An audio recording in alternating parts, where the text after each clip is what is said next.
interpersonal trauma in the life of a developing child. You think about child development, and I'm assuming many of you have or have had children. Children are malleable, like clay. That means they are capable of being shaped.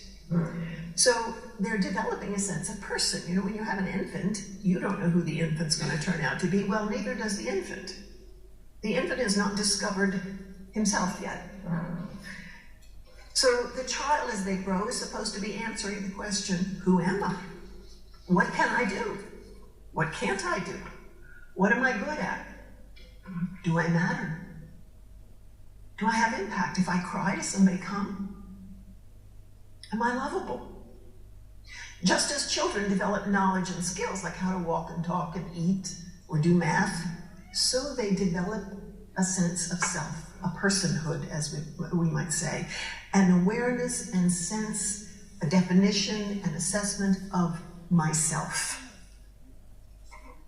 The impact of chronic interpersonal violence on that process is staggering. Secondly, complex trauma involves betrayal at its core.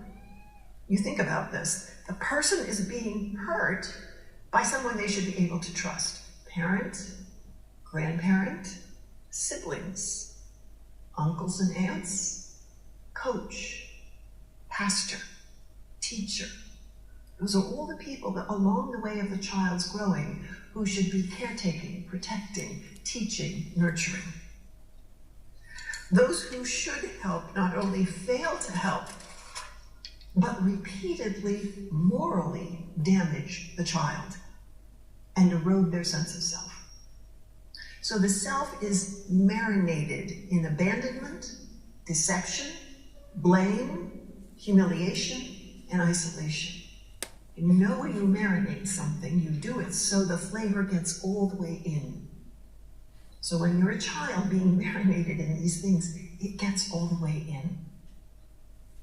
Third, as a result, the child victim develops a deep and abiding sense of shame. Anybody who's been around children for just a small amount of time knows that children think egocentrically. They believe they are the center of the universe. Most of us grow out of that. But what happens is, because they think that way, they think when something bad happens, it's their fault. So you might, if you're working with a child whose parents are going through a difficult divorce or something, you know, a little boy might say, you know, if I were a good little boy, Mommy and Daddy wouldn't be getting a divorce. Well, that's an outright lie. But the child can't see beyond himself for many years. That's just the way